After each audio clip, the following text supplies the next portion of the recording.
Sir ఇప్పుడు ఇంకొక doubt జనాల్లో ఉన్న డౌట్ ఇంకోటి ఏంటంటే సార్, ఇప్పుడు బెట్టింగ్ యాప్స్ ప్రమోట్ చేసి సంపాదించిన డబ్బులతో ట్యాక్స్ కట్టకపోతే వీళ్ళకి ఏదైనా శిక్ష పడే అవకాశం ఉందా? అంటే అశోక్, ఇప్పుడు బెట్టింగ్ యాప్లు అనేవి తేనె కూసిన కత్తిలు లాంటివి.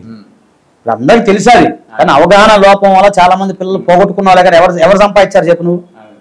ఇప్పుడు నా దృష్టికి అయితే ఎవరు రాలేదు. నేను ఇప్పుడు నా కామెంట్లు కూడా నాకు కూడా పెట్టారు కొంతమంది కొంత నెగిటివ్ కూడా పెట్టారు. ఎందుకంటే బెట్టింగ్ యాప్ పోతే మీరు ఇస్తారా, నువ్వు ఇస్తారా అంటే నీ సెన్స్ ఏమైంది? ఫస్ట్ నీకు సెన్స్ అనేది ఉంటుంది కదా సార్. ఇప్పుడు పేకాట నేరం, భారతదేశంలో పేకాట ఆడితే పట్టుకుంటారు, వేరే జూదం ఆడితే పట్టుకుంటారు, అర్థమైందా సార్? జూదం ఆడినా కూడా పట్టుకుంటారు. మరి ఇవన్నీ జూదం అనేది నేరం అనేది నీకు ఎవరు చెప్పరా? నీకు బెట్టింగ్ యాప్ అనేది నేరం అనేది నీకు తెలీదా? నువ్వు చిన్నపిల్లడివా, 16 సంవత్సరాల పిల్లగాడివా, పోనీ మైనర్ అనుకున్నా కూడా నీకు నేరం కదా.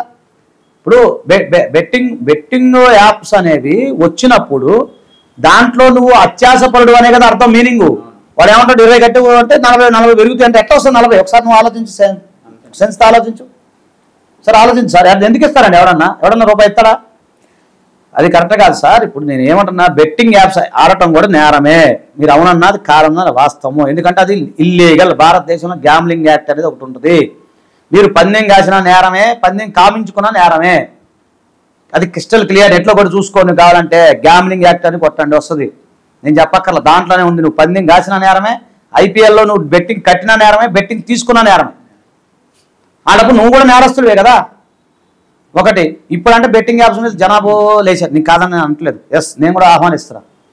ఎవరైనా బెట్టింగ్ యాప్స్లో నష్టపోయిన మోసపోయిన నా దగ్గర రండి. మీరు ఎలా మోసపోయారు ఏంటో ఒక వీడియో చేద్దాం. మోసానికి సంబంధిత కేంద్ర ప్రభుత్వానికి లేఖ రాస్తాను. ఏమా సార్, నీకు డబ్బులు పోతే చెప్పు, ఏ కంపెనీ వాడు పోతే రికవరీ ప్లాన్ చేద్దాం. ఇప్పుడు 1930 ఎందుకు పెట్టారు? అలాగే ఏదైనా బెట్టింగ్ యాప్కి సంబంధించిన ఏదైనా ఉంటుందని చూద్దాము.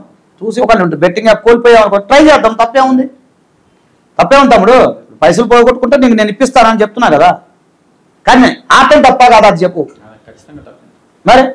అది కరెక్ట్ కాదు కదా.